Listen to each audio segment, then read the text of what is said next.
afternoon, everybody. This is Joben. I'm a real estate agent in Dubai.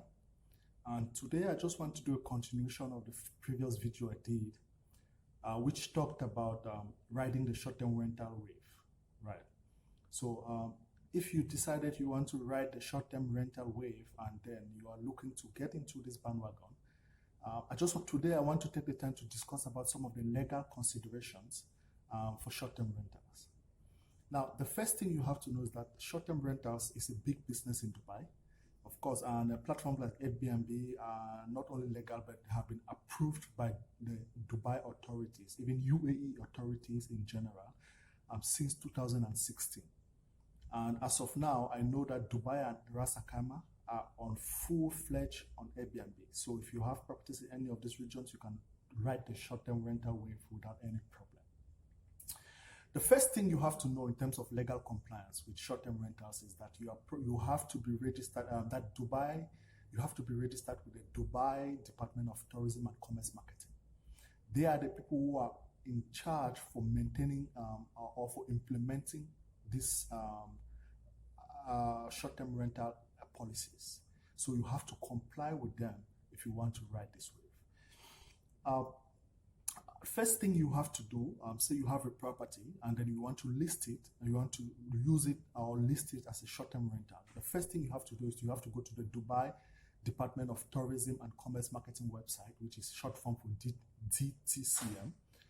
Register your property there. Once you go to that website, and the first thing is you have to complete a detailed application form. Once that application form has been completed, your next step will be to prove ownership of your property. And that is normally done via providing your title deed and, of course, your DEWA or electricity and water bills. After that, you have to prove your own identity, which normally takes the form of your passport, right? So you upload those details, and once that is you upload those details, you have to also determine what kind of a property is it. They have two standards. It can be a standard property or it can be a deluxe property. Now, once your property gets approved, you have to pay a registration fee for the application, right? So now, certain applications or certain additional fees you might encounter them. They might be as bedroom fee, which is based on the number of bedrooms in the unit. Another is the classification fee. If you choose a standard unit or a deluxe unit, that will also determine the fees. And of course, there's a tourism dirham fee, which is normally based on the number of bedrooms in the unit. And of course, each night the property gets occupied, that fee becomes applicable. Now, as an operator, once you register in Dubai, in the Dubai Department of Tourism and Commerce Marketing Department as for short-term rentals, you definitely become an operator. Now, that is a single operator, right? And definitely you are bound by the laws. So you have to comply by them. And what are some of the things the law requires from you? It's very simple. Insurance cover. You have to definitely make sure that your property or your apartment and your guests and the building is covered by insurance. You have to make sure that the unit, for example, if it's a one bedroom, the entire one bedroom is leased as a whole, not room and living room separately. If it's a three bedroom, you make sure that you lease or rent out the three bedroom in its entirety, not room by room. You have to also coordinate with the Building Owners Association that Airbnb or short-term rentals is accepted in the building. And you have to make sure that you take and upload on the DTCM website all guest details in terms of their passport, in terms of whatever documentation they might require from you to identify the guests. You have to upload it on a regular basis. You also have to provide a 24/7 emergency number which your guests can call. You have to maintain the units to the minimum requirements in terms of cleanliness and comfortability. And definitely you have to make all the necessary payments which are normally required for this kind of management. So now we are going to talk a little bit on the operation side. Now, you don't have one unit, you have multiple units.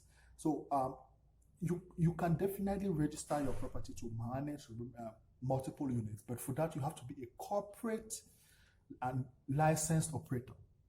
To become a corporate licensed operator, you don't only have to be registered under the Dubai Department of Tourism and Commerce Marketing, but you also have to get approvals and license from the Dubai Economic Department.